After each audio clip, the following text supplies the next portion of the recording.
Hello, everyone. I'm Alemi. I work at Google, and I want to kind of tell you the tale of two worlds. So, I don't know, trying to reflect back on the work that I've done over the years, working in lots of different areas, I feel like I've come to a sort of peculiar understanding of machine learning and neural networks and things like this. And I sort of want to try to share that peculiar way of thinking about it with you. Um, think of this as sort of like a retcon. I want to kind of go back over some of my work, but I want to tell an alternate history, a sort of a reimagined way of how I might have come upon some of those ideas in a way that hopefully you could walk away with and use to try to come up with your own ideas and do interesting things in machine learning. So we'll see how this goes. Wish me luck. All right. We'll see if this works actually.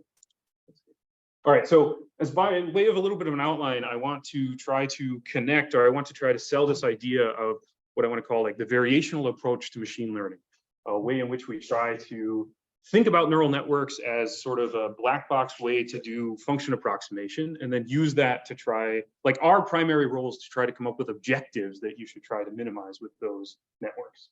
And I'm going to try to present like a sort of universal recipe, a sort of simple framework that I use now to think about objectives in machine learning and try to communicate that in a way that you could rederive a whole bunch of things you've heard about: variational autoencoders, Bayesian inference, information bottleneck, things like that.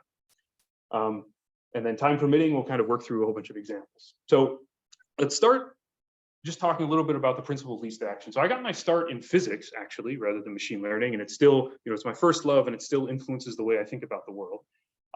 And so I think I want to start with this idea of a sort of a variational approach to machine learning, and I'm gonna make an analogy to variational mechanics in physics.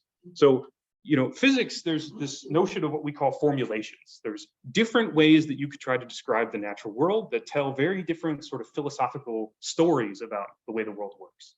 When you learn mechanics in sort of high school or your first courses in university, you probably learn mechanics in the form of Newtonian mechanics. And Newtonian mechanics paints the world as if it's this sort of clockwork universe. It's sort of very precise and everything's very ordered and sort of predetermined. So if I was going to throw the mouse across the room, it will follow some parabolic trajectory. And the story that's told in Newtonian mechanics about how you get that trajectory is you start by completely enumerating the state of the system. I would give its position and its velocity. And then there's laws, F equals ma, things like this, that can give you differential equations that can exactly allow you to integrate the equations of motion and figure out where it's going to go in the next moment. I could take the exact description of the system, I could evolve it for an infinitesimal amount of time and get the next exact state. And I could do this again and again and again, and kind of trace out that parabolic path. But there's an alternative formulation to mechanics that you might not have been exposed to if you sort of don't do physics. And these are the variational approaches to mechanics, where we could appeal to a different principle. Instead of imagining the world as being predetermined, as it having sort of exacting rules that give you update equations from one state to the next, we could imagine that nature is sort of thrifty or economical in its action. Maybe the thing that describes the correct path of the ball as it moves across the room is that it's somehow optimal, that it's somehow most efficient, somehow costs the least amount. And this is what powers these variational approaches to mechanics. And the philosophy is very different. You're looking for a way to describe, in the space of all possible motions that this ball could undergo, the one that it does follow is somehow the best, the one that minimizes some objective. So I keep touching the wrong thing. So in Lagrangian mechanics, that's what you do. It asks you to kind of think about things very differently. Now you imagine just a minimal set of constraints. I know that the ball is going to start here and it's going to get over there. And now I ask myself, in the space of all possible trajectories that it could follow, maybe it goes like this, maybe it whips around my head 3 times and then goes to the other side of the room. I consider any possibility I want, and I merely score them. I come up with some kind of action, some kind of objective that I could use to score each of the paths. And the one that nature follows is the one that has the minimum value. So one question I have, why is it called variation? What's the variation? So I think the name is coming from things like calculus of variations. The thing that you now imagine doing in these variational approaches is you can imagine twiddling this path, wiggling it, adjusting it little bits at a time. Yeah, varying it. Calculus of variations, you're make small perturbations to this path, and you're going to see the effect that has on the loss, and you're going to use that to try to find the proper motion. So here's just a path that I'm plotting, a crazy one, right? It starts here, it wiggles all the way around, it goes over there. And in Lagrangian mechanics, don't worry about the form or whatever, but there is a score, a sort of functional, a thing that can take the entire trajectory and compute a number. And our goal now is to minimize that number. So in Lagrangian mechanics, particle motion has some form. And for this particular path, there's a score of 26,000, some units. Don't really. And this will be the optimal. No, this is not. This is a path, because you can score any path whatsoever. So let's look at the next path. Here's a different path. So the critical thing over here is the objective. And how you- Yes, I'm trying to say that, there's another way of viewing the world in physics, and the other way of viewing the world is what nature does, is it tries to consider all possibilities and select the one that minimizes some score. So here's another possibility. This possibility has a different score. It turns out this one's higher, 51,000. So nature doesn't like this one as much as it liked the previous one. We could search for the next one. Oh my gosh, I keep doing that. Here's a different one. This one sort of looks simpler. And our Lagrangian, our action tells us that the score is much lower. Nature prefers this path over the other one. And you can kind of continue this process, and you can imagine searching in the space of all possible paths, varying the path in infinitesimal amounts, doing that sort of variation, and search and try to minimize this objective in order to find the path that has the minimum loss. And for this example, what you do is you recover that sort of parabolic. But this requires, right? I want to emphasize a very different way of thinking about the world, where instead of being predetermined and predestined and clockwork, you think about the world as describing a loss, and you consider all possibilities and search for the one that minimizes that loss. What this requires is that you be able to efficiently search the space of all possibilities, which is a difficult thing to do. Here I'm showing you a movie. How did I make this movie? How did I search in the space of all possible paths? I need some way to enumerate all possible paths in a way that I can control, in a way that I can vary.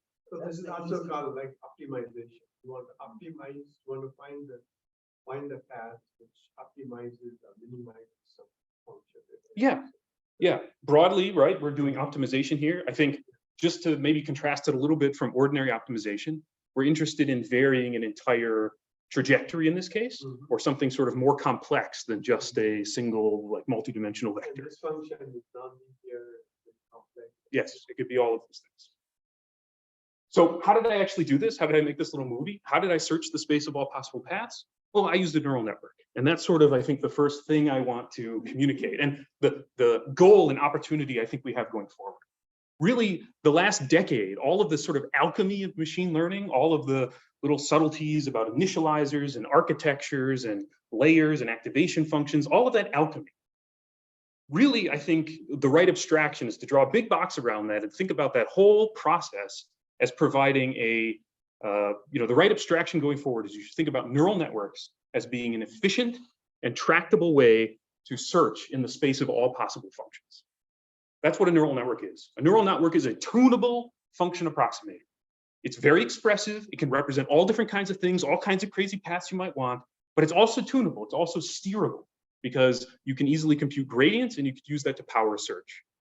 So now we really have, like in the past, when Lagrange invented Lagrangian mechanics, he couldn't actually make a movie like this. He couldn't actually manipulate something that looked like the space of all possible paths. He just used this, to guide his analytical reasoning about what nature might do. But now we can actually do things like this. We can explore a reasonable approximation to all possible paths and minimize sort of arbitrary functions. So now our goal, the way that we use this, is our opportunity, our obligation is to provide those functions. We need to decide what best looks like. We need to provide those scores. We need to provide those ways by which you judge what is and isn't better.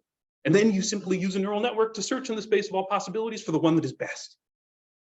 So that's sort of like the top line philosophy I want to get across. And now I want to tell you a generalized strategy for coming up with those functions. How do you decide the score for what is best? Okay, so you may have heard of all different kinds of objectives, right? There's lots of objectives that people use in machine learning for all different kinds of things. You might have heard of variational autoencoders, classifiers, supervised learning, unsupervised learning, all of these different things, diffusion models. You've heard about all these things. These are all different objectives. And the more I kind of look at things, the more I kind of try to dig beneath the curtains, more and more I feel like I'm convinced that all of these objectives are really just the sort of same thing over and over again. And I'm going to try to kind of get that across to you here. Really underlying it all is a sort of single functional. The single functional underlying almost all of machine learning is KL minimizations, Kolbach-Leibler divergence, or relative entropy. If my first love was physics, my second love is information theory, and the Kolbach-Leibler divergence is the unique way to characterize the degree of closeness of two probability distributions. It is the only continuous reparameterization independent, linearly decomposable way of measuring a divergence between probability distributions. That was a lot of words. The only thing I want to communicate is it measures, if I have a probability distribution, a set of beliefs defined on some space, and I have two of them, I want some way to tell how distinguishable those two sets of beliefs are. How many questions would I have to ask to even able to tell how different they were? How many bits would I have to write down? How many things would I have to save to a disk in order to decide how distinct they were? That's what the KL divergence tells us. The way that you compute it is you take an expectation. I use angle brackets for expectations. I have two probability distributions. I take samples with respect to the one, and I compute the log probability of the events with respect to both distributions. I don't want you to worry too much about the details. I just want you to know what this thing does. It takes two probability distributions as input, and it tells you how distinct they are. And it has certain mathematical properties. So One, it's a score of the cost of the intensity. yeah, like technically it is, it's measured in like bits or nats or whatever your base is, and you could interpret it as the additional number of bits that would need to be used to specify, samples for one distribution if you had a belief that was the other. It's a measure of your excess. It's a measure of how inefficient you are in describing the world. If the world was actually behaving according to P, but you thought it behaved according to Q, if you had the wrong model of the world, if you tried to describe the world, you're not going to be able to do so efficiently. If you actually tried to write down descriptions of events, you would require excess bits compared to if you had the correct description. And the KL divergence is measuring that excess. So, Question. So before you get into the details, I don't know what you have, but KL divergence also has a lot of limitations that have to have absolute continuity. The support of one distribution has to be contained in the other. So if you have training data, for example, then you cannot come up with things that are not supported on the data that is given. you're right. In the space of all possible divergences, it has certain properties. I still argue it is the only continuous reparameterization independent, linearly decodable divergence that you can use between probability distributions. I guess I would acknowledge that you're right. There are certain deficits, but I don't think that those are problems in practice for all the sort of machine learning objectives that we use generally. And maybe we'll kind of see more of those effects. And I'd love to talk more about, I love talking about divergences, but yeah. Okay, one mathematical property I want to get across is that KL divergence is non-negative. So this is a positive number. The smallest it can be is 0. And more than that, when it's 0, it tells you that P equals Q. Because this really is measuring how distinguishable the two probability distributions are. The least indistinguishable the two could be is if they're the same. And so taken as an objective, right, I'm going to argue that this is sort of the universal score that you're going to use. If you drive this number towards 0, you're driving P to be close to Q and Q to be close to P. You're trying to bring them into alignment. You're trying to make them the same. And that's sort of the one trick that we use in machine learning. Now we've made progress, but now I need to tell you, how do we come up with these P's and Q's? So I'm going to try to tell you a sort of universal recipe. How do you design your P's and Q's? How do you mind your P's and Q's? Okay, so this is going to start off, whatever, I'm just going to say, right? So here's my sort of outline. The universal recipe is 1, I want you to draw a causal model of the real world. I want you to describe all the things that exist that you want to track as a random variable, images, labels, zip codes, whatever. Write them all down and accurately reflect the causal relationships between those variables, right? Some things depend on others and not the first. Some things, there's certain relationships. Some things are computed first rather than later. And you need to reflect that by drawing arrows between the diagrams so the arrows actually measure causal influence. That's step 1. You just have to describe the world and you have to describe the world accurately. In step 2, you're allowed to augment the world. You can add things to the world that don't already exist, and these might be things you're interested in creating. New representations, new policies, whatever. And now, step 3, we have one distribution. We've designed our P. Our P is a description of the real world and anything I want to add to it. And now I need my Q. We have to describe the same random variables, so keep all the same symbols on the page, but you can redirect the wires however you want. And your goal should be to rewire the diagram to respect your wishes. This is what you wish the world looked like. You can't change the world around you. You can't actually make some things computable that weren't, or give you access to densities that you don't have access to. But what you can do is you can say that you wish you could. You can say that you wish causality went the other way, or you could wish that this thing depended on that and not the other. And you express those desires in rewiring your Q world, your ideal world. And then you simply minimize KL divergence between the two. You bring these two distributions into alignment, and in so doing, you make the real world look as close as possible to your dream world, and your dream world look as most possible like the real world. So you'll explain how you get to cross. Connect. Yes, I will. That's the first thing. Can I ask a question? Sure. Yes. Yes. Yeah, this is Chiwende joining online. So you talk about defining the space, the real world, and in step 4, you're minimizing the KL divergence. Yes. Are you implicitly assuming there is no notion of an impact of the space on the metric you're considering? Am I implicitly assuming there's no impact? I guess Well, so one nice thing that I like the KL divergence as opposed to other measures like Wasserstein metric or something is that it's reparameterization independent. So it is actually independent of your parameterization of the world. You know, that doesn't mean it doesn't matter whether you measure things in feet or inches. It even more aggressively doesn't matter whether you measure things in terms of heights or squared heights or square root heights. That won't have any effect on the KL divergence. And that's sort of relatively unique with regards to that divergence. Okay, so you're assuming it's a metric. Well, it's technically not a metric because it's not. If for infinitesimal variations in the thing, you can recover the Fisher information metric, but that's sort of a level of detail that I don't want to. We'll talk after. Sure. Yeah, Go ahead. perfect. Thank you. Yep. I don't know if anyone heard that. He was asking whether I need to worry about. Well, I interpreted his question as whether I need to worry about reparameterizations of space, and for the KL divergence, I don't. Okay. So let's try and do this. Let's follow this recipe as many times as we have time for. So let's start with something that I think you have some familiarity with, hopefully. But again, not that this is hard to do or you didn't already know how to do classification, but I'm going to show you that even classification can fit into the universal recipe. All right, what is classification? Oh man, I'm missing my emoji. There's supposed to be a little turtle emoji here to look like a cute image. How do we do classification? Step 1, we have to describe the real world. So when we're doing something classification, we're imagining that I'm being given data that comes in the pair of tuples. I have images and labeled pairs that I observe from some data generating process outside of my control, right? I pay grad students to go and label images or something, or I download it from some website. I get pairs from the real world, and I don't necessarily know the relationship between those image labeled pairs, but they exist and they're coupled. Now in step 2, I would augment this world with something that I want to add, but for the present, let's imagine I don't want to add anything.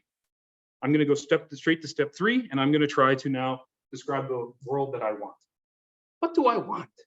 It would be really nice if I could hold in my hand the function that labels the images. It would be great if I knew how to assign labels to images. If that's a thing that I could probe, if that's a thing I could query, if that's a thing I could evaluate. And so the world that I want is I want to be able to compute labels given the images. I want to have in my hand a conditional distribution that given an image will tell me the possible labels that it should achieve. And I want to have that thing. I want to have that in hand. Now, I also have to make a choice about where I get the images from, and I could make the choice that I want to be able to generate my own images, but for the moment, I don't care. I'm willing to kind of get images, download them from the same website. So I'll use the same marginal distribution that I had from the first. So all I want to say now is, step 1, we describe the real world. There's some relationship between images and labels outside of our control. The world that we desire is one in which I can hold in my hand the mapping from images to labels. And now we're simply going to minimize the KL divergence. This objective is going to say, in the space of all possible classifiers, the one that is best is the one that I could hold in my hand that will be as close as possible to the correct distribution associating images and labels. If I minimize the KL divergence between these, I'm going to bring this in alignment with this and this in alignment with this. I can't affect the real world, but what that actually does is make my classifier look like reality. And how do I perform that search? How do I actually search in the space of all possible classifiers? I just use a neural network, right? Because that's sort of expressive enough. And so if I just take the KL divergence between these things, this is what Mubarak was hinting at. The KL divergence between these two distributions actually recovers the ordinary empirical cross entropy, the softmax cross entropy that you're probably used to. This is the objective we use when we train a classifier. It really is KL minimization in disguise. Just to belabor that a little bit, if you actually write out the KL divergence, it splits into sort of 2 terms. The term that's left is the cross entropy that you're used to, a thing that evaluates. It tries to ensure that your classifier assigns the maximum likelihood to the labels you observe. That's one term in the KL divergence, and that's one that you're used to. The other term in the KL divergence that I've sort of dropped here is because we're allowed to drop it. The only other term in the KL divergence is the entropy of the true labeling process, right? The real world, the particular data set that you use has a certain level of complexity, and that is entirely outside of your control. I don't get to decide how complicated or how inebriated the grad students were when they labeled the images, right? And nothing that I do with my neural network is going to affect that. That was part of the real world that was outside of my control. And so as far as we're concerned, that's a constant. And minimizing a constant is pretty easy in the sense you can't do anything. So I just wanted to sort of illustrate that even ordinary classifiers you can think about in this sort of framework. It follows the universal recipe. But, and this is in some sense where I got my start in machine learning. One of my kind of first papers was training a particular classifier for ImageNet classification, the Inception ResNet V2 classifier, which at the time was, you know, state of the art on ImageNet classification. And so what do we do, right? I did the alchemy, right? Tried to design a new architecture that was particularly good at searching the space of all possible functions, that was particularly tunable because it had particularly well computed gradients. You know, some very deep networks, just some thing of it, you know, here's a compressed version of it. And we did this, we searched in the space of all possible classifiers, and we found a really good one. Something that was very good at assigning ImageNet labels to images. And everybody loved it and everybody used it, but something bothered me because like this was success, right? This is good. But the reason why people use it is not because so many people are interested in ImageNet labels, right? Nobody actually cares. Nobody wants to just go around and assign ImageNet labels to their images. The reason this network was used so often is because there was an accident that happened. And that if you took that same neural network and you sort of chop off its head and you look at the penultimate activations, those seem to be useful and generalizable representations of images. Those were useful for tasks beyond just assigning ImageNet labels. Those could assign other kinds of labels. Those could do segmentation. Those could do self-driving cars. Those could power medical diagnoses. That could power all kinds of things. Because it seemed like, by sort of an accident, when we searched in the space of all possible functions that would map from images to ImageNet labels, the neural network, as expressive as it was, chose a strategy that happened to first, you know, spit out some generalizable and useful representation of images that it then learned a simple function on top of. But this got me thinking, or, you know, in my retcon version of history, this gets me thinking. If what we really care about are the representations, we don't necessarily care just about assigning ImageNet labels to things. What does it mean for a representation to be good? How do we design an objective that will target good representations? And so let's do that. And let's start with rederiving variational autoencoders, VAEs, which you may have heard of, but maybe don't remember the details of. So let's start the story again. Now we're going to try to design an objective that's good for representations. And let's imagine that we don't even have labels. We'll do the unsupervised setting. So I described the real world. I'm missing my cute turtle emoji, but all I have are images from the real world. That's all. That's step one. That's the real world. That's all there is. A bunch of images, N of them. Now I'm going to follow step two. I'm going to add something to the world of interest. I'm going to say that what I really want is to put a thing in the real world that takes an image and outputs a vector, outputs a representation, outputs something that I could use for my downstream task. That's what I want to design, is a representation. So I'm going to add that to my real world. Some P of Z given X. And now I'm interested in searching in the space of all possible representations for the one that is best. How do I do that? I continue my recipe. Now I need to just rewire this diagram to express my desires. What would it mean for a representation to be a good one? What would success look like? Well, success would mean that whatever my representation was, I could sort of use that to recover the image, right? The world of my desires is a good representation in this particular way that we'll do it, would mean that my representation can kind of contain all of the information necessary to represent the image. It's sort of some highly, you know, semantic representation. It's a description of the image, right? And I could use that to paint the image back. I wish the arrow went the other way. In the real world, I take images and I split the representation, but in my dreams, I actually have some beautiful semantic representation of image and I can use that to paint.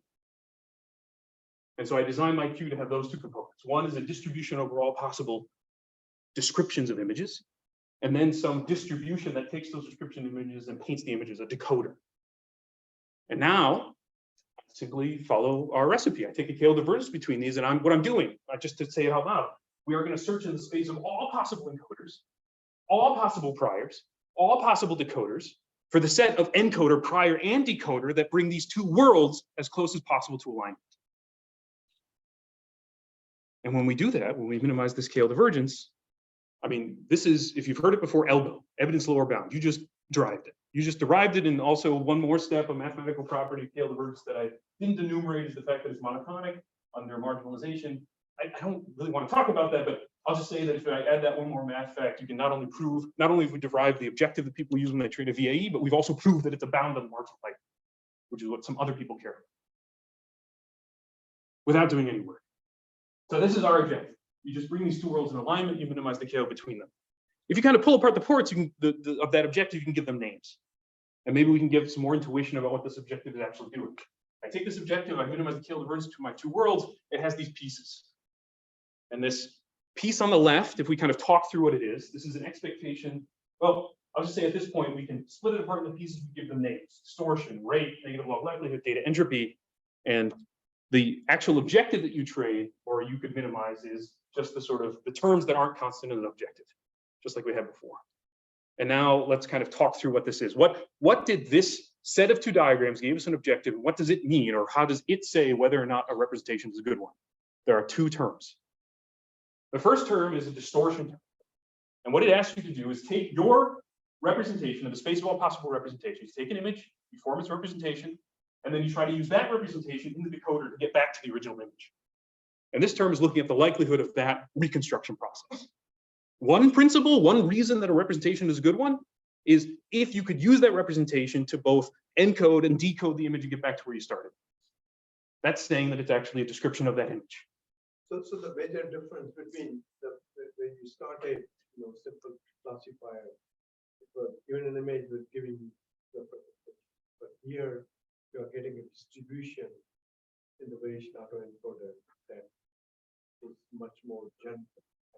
Just right, you will have some parameter of distribution. Exactly.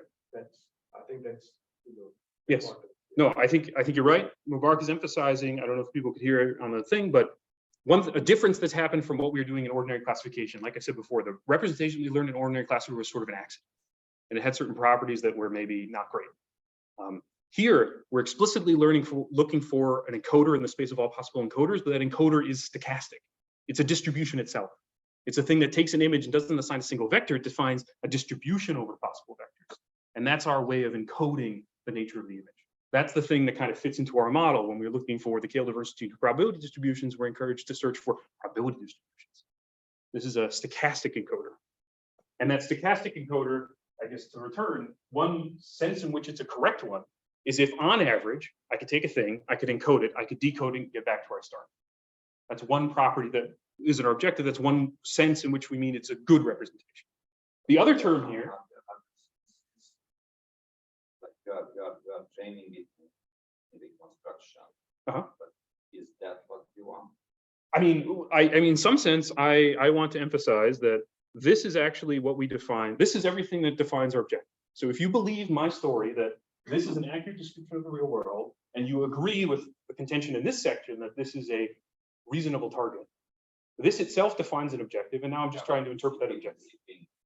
Choose the same thing, right? It does, but here we have nice properties. This objective is defined in terms of KL minimization. KL minimization or KL is unique as a type of divergence in the space of all possible divergences. That gives us some credence that this is a good and maybe better way of doing representation learning. I mean, just to maybe complete the thing, the other term that shows up in this objective that isn't present in something like ordinarily autoencoded is that the other term is this term which information theoretically you could interpret as a rate. This is measuring the cost of the representation in bits, how expensive or how hard it is to write that down. And so very naturally, what came out of our two diagrams is an objective that has a trade-off between two terms. On the one hand, representations are better if you can more accurately reconstruct. But that isn't the only consideration. Representations are also better if they're shorter, if they're more compressed, if they're more efficient. And that's what's missing if you just train an autoencoder. I just want to point out that maybe there are other requirements for the representation as well, because you can have a information theoretically optimal zipping, which transforms everything into imaging, essentially random noise. And that one might be useless for classification. That is true, and you are getting ahead of the you are you're ahead. You're 3 sides ahead of me. We started by trying to define an objective that we could use to try to define a useful representation. We started by considering the unsupervised case. Lotzi is pointing out that we're leaving something on the table, and maybe representations that are good in the unsupervised sense for only doing reconstruction might in fact not be good for some downstream tasks.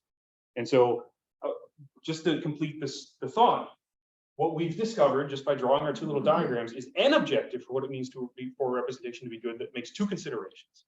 Representations are better if they can be used for reconstruction, meaning they contain the information in the original image.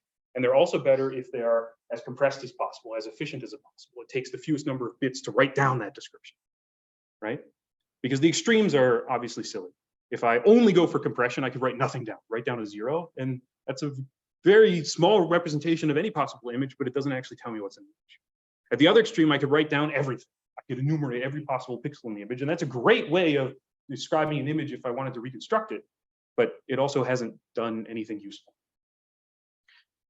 Okay, and then so in a previous paper, using these sorts of ideas, using this information theoretic reinterpretation of a thing you probably heard of, AVAE, we were able to resolve some of the difficulties that exist in the literature, certain pathologies that existed in VAEs, where people were finding that as they tried to scale them up to more powerful networks, they tried to do an even better job of searching the space of all possible functions.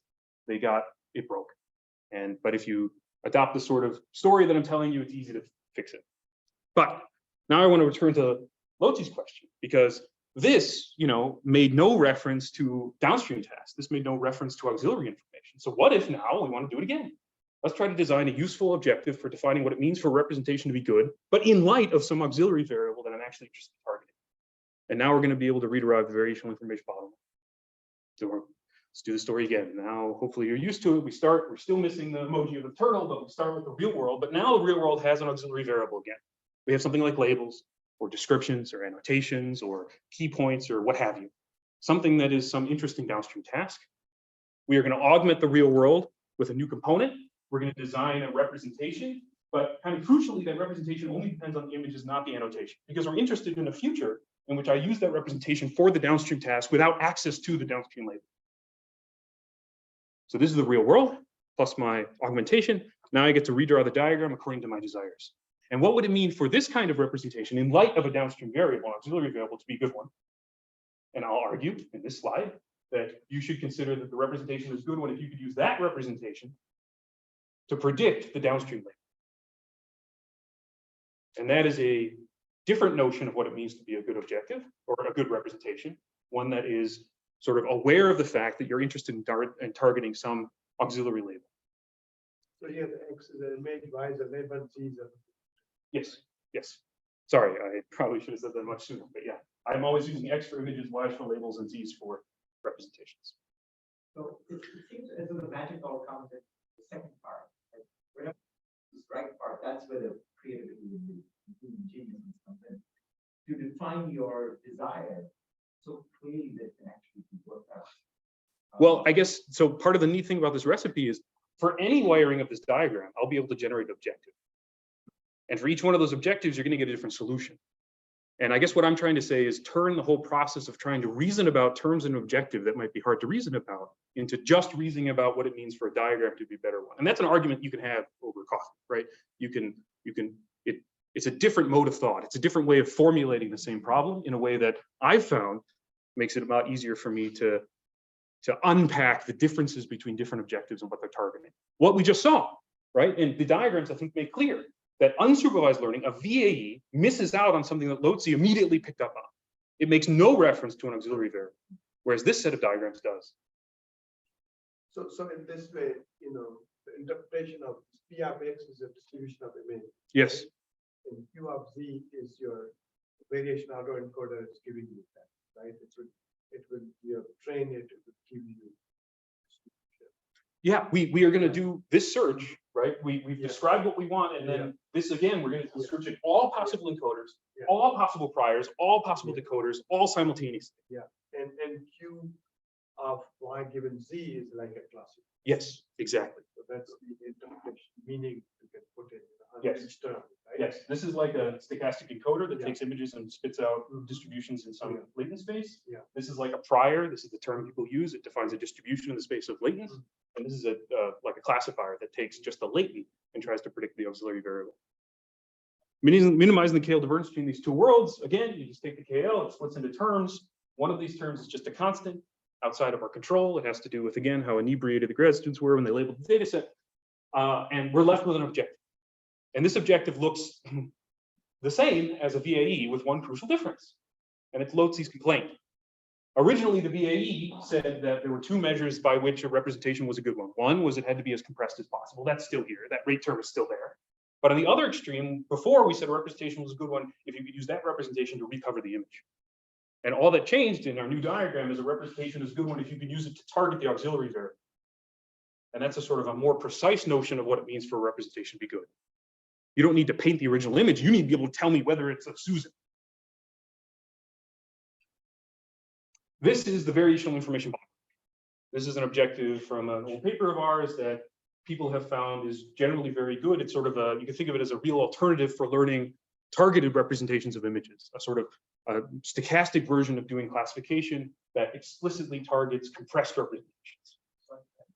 Yeah. I mean, I understand what you're saying, but how does that translate into different algorithms? I mean, isn't this what people normally would do? They would have a neural network. Yeah. Try to minimize the classification error and also have a small number of latent variables which correspond to the rate or the size of your representation. So I guess, you know, technically I want to make a distinction between geometry and information, right? In the sense that if I trained an ordinary classifier, but I tried to geometrically bottleneck it to have an intermediate layer only have, 64 dimensions, that imposes a sort of constraint. And there are times at which that geometric constraint might be useful. This is a much stronger notion of constraint. This is an information theoretic notion of constraint that says that it's not just 64 dimensional. It's like there are only 17 bits in that representation. Yeah, I understand. But in terms of, I mean, now that you have this understanding, how does that impact algorithms? Because eventually you will also use neural networks. Yeah, to so train you're these. saying, so let's take this function, right? So you take the expectation over P of X, you take an image from your data set. Yeah. And then you have P of Z given X. Yes. So you want to train the neural network using this function, right? Yeah. So you want to understand how do you do that and how is it different than Exactly. classic? So let's go to the next slide. So to really highlight the difference, and I think the biggest distinction is sort of like what Mubarak brought on earlier. Ordinary classifiers are deterministic. By accident, if all we do is target softmax classification, rip off the head, what we end up is a deterministic function that maps inputs to some target. Here I trained a two-dimensional classifier at MNIST where I ripped off the top. So now every image gets mapped to a single point in a two-dimensional space. And every image gets mapped to a different point in that two-dimensional space. So every image, if I leak the data set, if I told you the data set, or if this was some privacy sensitive thing, if I told you the representation that you extracted from an ordinary classifier, you could exactly recover what the entire image that went into it is. It retains more information than you need. This thing has no notion of compression. Whereas the VIB classifier is inherently stochastic. It doesn't map images to a single point in the space. It maps each image to a distribution in a latent space. So here I'm trying to visualize that each image was mapped to a covariant Gaussian distribution in a two-dimensional space, which I'm visualizing here with ellipses. And you can see that those ellipses overlap. This classifier behaves fundamentally differently. It's a stochastic classifier rather than a deterministic one. And what you gain for that is the ability to ignore irrelevant information. Now, when the thing looks at a 7, it sort of encodes that in an ellipse that lives in the 7 part of the space, but it doesn't leak additional information. It's not that particular 7 or that particular 7. It tells you that it's a 7. And that compression is what affords other properties that are useful that we can sort of enumerate. So compression it helps protect you against adversarial attacks, right? People have discovered generally ordinary classifiers, if we train these things, they're highly sensitive. You can make imperceptible differences to the image and end up affecting the prediction a great deal. But maybe now you could imagine that if you actually had a stochastic classifier that was encouraged to ignore all of the information in the image that wasn't relevant for the particular downstream task, that all of those irrelevant perturbations of the image would no longer reflect themselves in the output. And you could become robust to certain classes of adversarial attacks. So the advantage of this one is that it's, instead of just giving you one point, to your distribution, but it's more general. So you can make little changes in the image and still classify it, right? Yes. But at the same time, then it will overlap with other classes. Exactly. So you have it gives you a much better notion of similarity that you don't have access to in ordinary classifiers. You may get a wrong class because confused. They're not separated enough. I mean, in the same way that an ordinary classifier can make that same mistake. If you do a good job of searching the space of all possible functions, and there is a function that can map individual images to well-separated distributions, then you can expect neural networks to do a good job of finding it. And in general, they do. This isn't a guarantee. Like this isn't, I can't offer you an ironclad guarantee, but hopefully I enumerated, it is sort of different in kind from an ordinary classifier, primarily because it's stochastic and thereby can be compressive, whereas ordinary classifiers aren't. And that can affect things like adversarial attacks. It can affect things like calibration, right? What we would ideally have is classifiers that, if it tells you there's an 80% chance that this thing is a dog, 80% of the time it should be a dog, and 20% of the time it should not. Whereas existing classifiers are very confident to tell you that basically everything is 99% anything. And it is not correct 99% of the time. That's what softmax layer is doing, is giving you probabilities of, It's giving you probabilities, but they're not well calibrated. In the ordinary softmax classification objective, when trained on an empirical training set, the network is always sort of encouraged to ramp the logits up to infinity. It is always encouraged in the course of the training process to tell you that everything is 100% the thing that you said it was, and it doesn't allow for ambiguity. In the VIB objective, the stochastic objective, there's explicitly this compression term. And so if you say that you need to represent images with only 5 bits, at some point, if that compression is enough, the network has to decide which of the dogs it thinks are most dog-like. And it is forced to make these kinds of considerations. That translates into calibration that you can measure. What's the reason that we still use, most of people still use simple cross and probably simple not? I can only give so many talks. I can only give so many talks. I mean, like ordinary classifiers is obviously sort of easier, right? I mean, this idea is only, 4 years old or whatever. I mean, I don't know how to answer that, but like, is it more expensive, hard to train? No. Have a hard time understanding this math? yes, I think people have a hard time understanding the math. I think people are used to, or, there's a class of people who work with VAEs and probabilistic models and the class of people who don't. And I guess one of the things I'm trying to do is bridge that gap and try to make these things less scary and maybe encourage you to try them out. Or, I also don't know, I don't know how to answer that. These. You still don't have a prescription for that right side. That right side where you create your own. There's no prescriptive way to do it. You have to kind of be creative. That's Sure, but I think hopefully what I'm saying is doesn't sound too unreasonable, right? And I think you could replicate this process yourself, and you could decide what a good right-hand side looks like. These compressed representations also are robust in practice. So not only can you make imperceptible changes to an image and affect its outcome, people have also found that if you just add, motion blur to an image, it can really screw it up. It doesn't know that it's a Finch anymore. But again, if you train compressed classifiers that are explicitly encouraged to throw out information that isn't relevant for the downstream task, it can also ignore things like these perturbations, and you can show that this is robust to these kinds of things. This kind of compression can help with things like transfer. So here's a paper where we're doing, trying to train robots to go around and open doors. It's expensive to have robots go around and open doors. You can only open so many doors in a day. And so it'd be really nice if you could train your RL policies and stuff using simulation. Simulation is cheap. But simulation doesn't look like the real world, and ordinary methods have a big problem with domain transfer. If I train it on simulations, that doesn't, that looks slightly different, has different lighting conditions, it has different textures than the real world, and the algorithm can kind of choke. But if you use these same ideas, you make the thing compressive, you throw out irrelevant information, you can end up with a policy that transfers much better from simulation to the real world. If the thing was encouraged, just trying to show the nearest image to a real world image under this policy. If you look in the second row, even the nearest image it found to that one was one from simulation. But this particular policy has learned to ignore lighting conditions and textures and things like that. And instead, what it seems to be focusing on is where you are in the episode. All the things are close together if you're reaching for the door handle. It doesn't matter what time of day it was, or whether you've opened the door, or whether you're walking through, things like that. So one question I have is that your classifier, does it also come up with the uncertainty matrix? Yes. So we have another paper, I think I referenced it.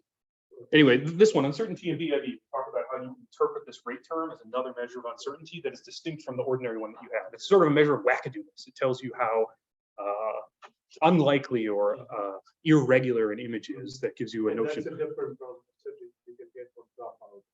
Yeah, or from ordinary softmax classification. It's a measure of sort of distributional uncertainty. Yeah. Different better. Yes.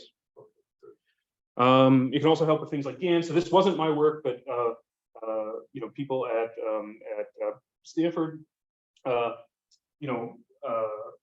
people train GANs. GANs are these generative adversarial networks. They can make high resolution images, but they're sort of finicky to train, which trying to come up with various strategies to try to make them more robust during training. And what they did is they used the same idea. They made the discriminator again compressed. And by compressing the discriminator, they sort of, without any other modifications, just ended up with a much more stable training algorithm. They can learn high fidelity images. And then theoretically, I have a couple papers trying to explore some of the theoretical implications of this idea of compression and the effect that it has on generalization. The degree to which you can make sort of formal guarantees about things like pack bounds in terms of generalization if you follow this kind of algorithm.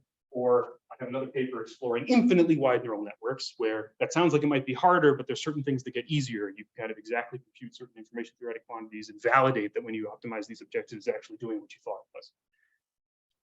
So this compression is just single representation of image or compression of the whole distribution?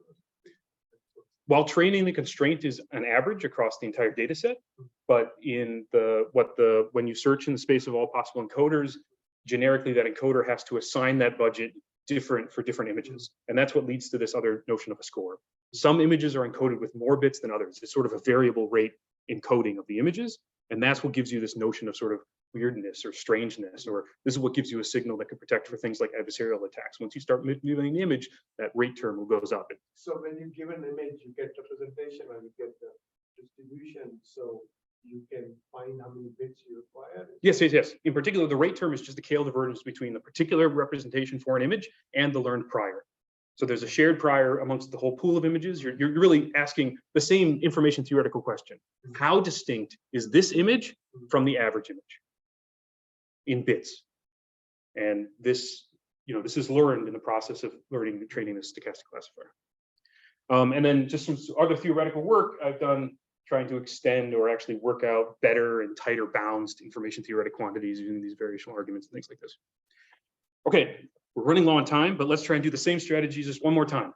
Okay, so going back, what do? We talked about classification and this sort of accident in that we learn useful representations. What happens if we try to target representations directly? Let's first do it in an unsupervised manner. We rediscovered the variational autoencoding.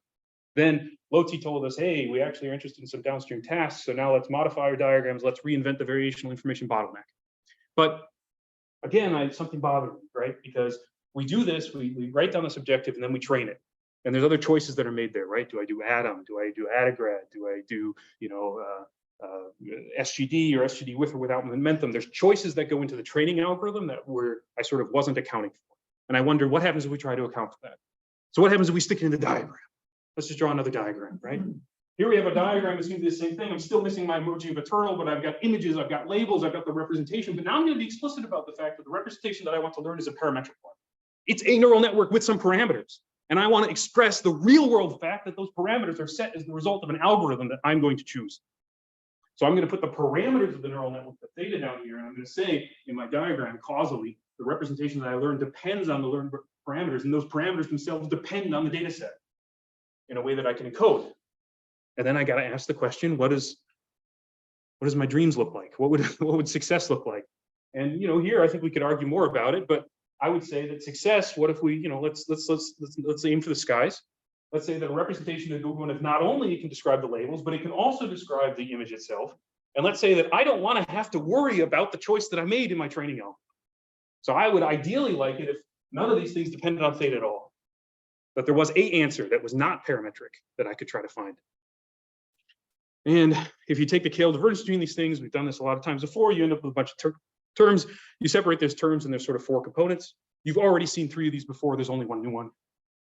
The one new one I want to call entropy. This is now a Kale divergence, but it measures the excess cost associated with the particular posterior distribution you assign to the parameters. Originally our distortion, like our rate term, was measuring how many excess bits there were in your description of the image, the thing that came out of the neural network. This term is sort of measuring the information theoretic cost of your assignment of parameters to your encoder. How many bits you sucked out of the data set. And you can imagine that if I controlled how many bits I allow myself to extract from the data set, I might be able to get some more control over things like overfitting and generalization. So one thing I think it's useful for the students. So you were, even though you did not have data, but you were learning those values. Yes. Before, yes. So now you want to learn their distribution or something. or Yes, I want to learn how to assign a distribution over the parameters of the neural network. not fix it. Yes, yes. Yeah. So this is sort of more Bayesian. Mhm. And then the other terms you saw before, there's a term which is classification error. This is, can you take your representation and use it to try to target a downstream variable? Can you use the representation and try to target the original image?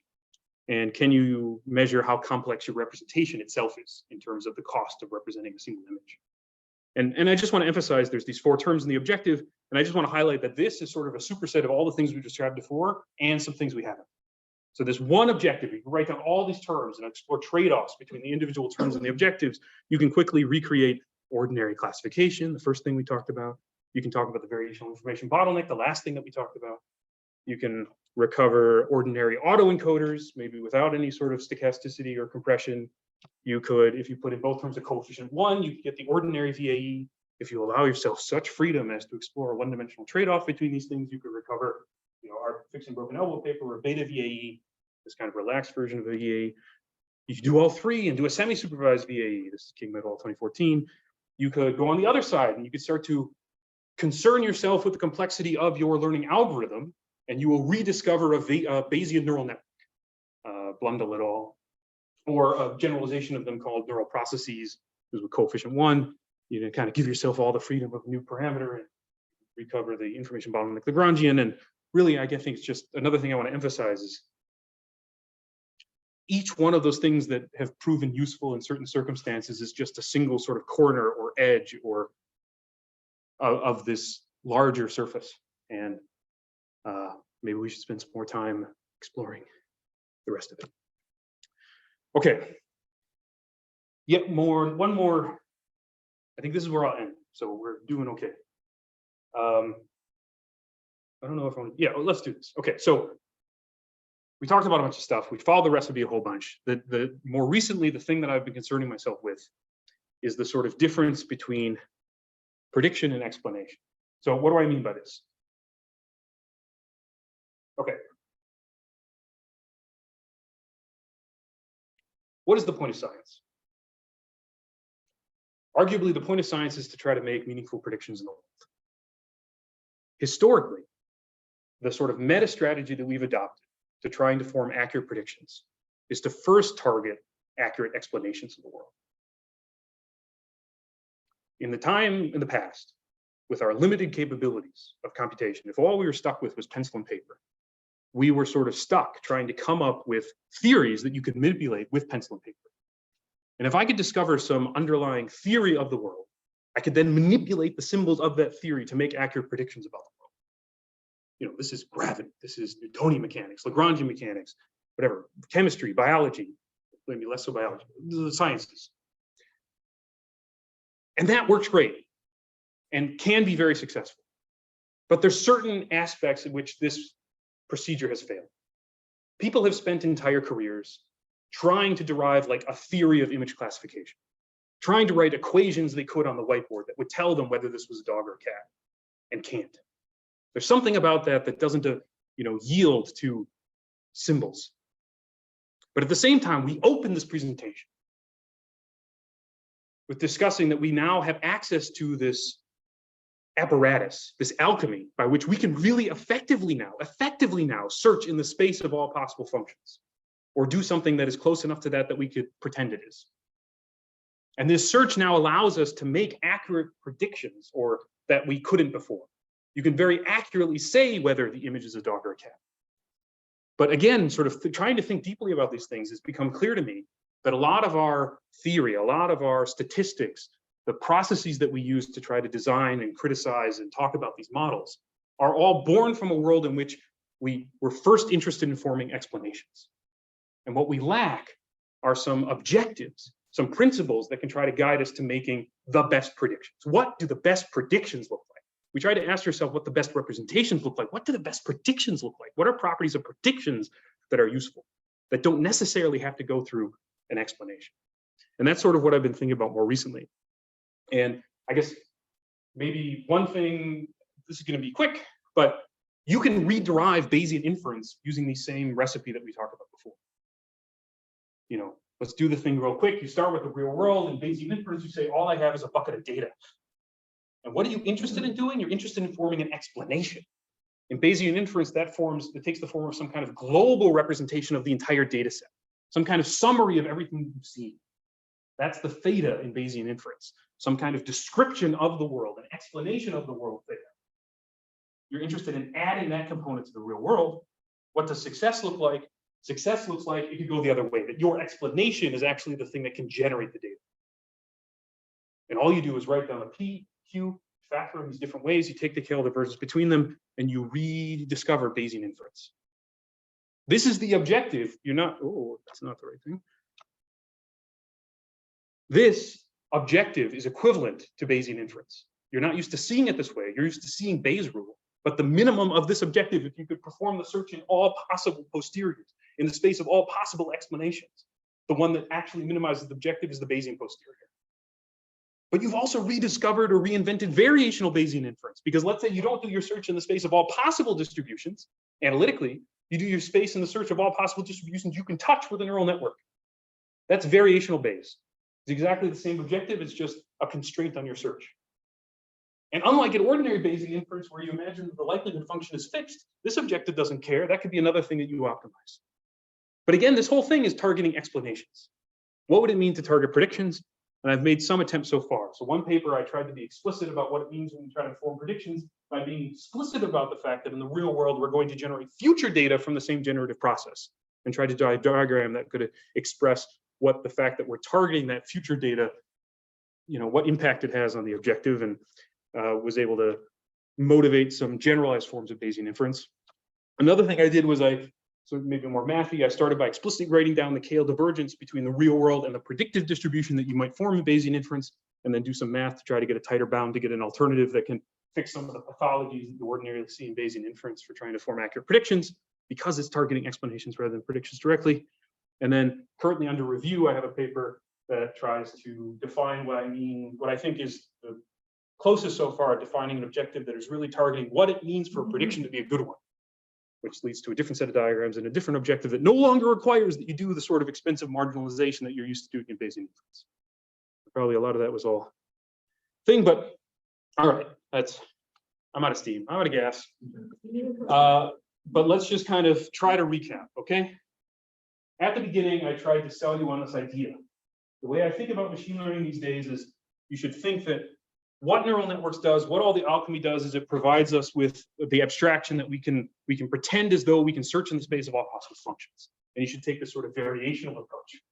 I next tried to convince you that there really is sort of like a universal action that you should consider that I particularly like, which is the KL divergence, which requires just minimizing the particular divergence between two probability distributions. And then I tried to teach you the universal recipe for trying to derive these distributions, sort of rules that you should follow, where you draw the world the way it exists, you add the components you're interested in, and then you draw the world of your dreams.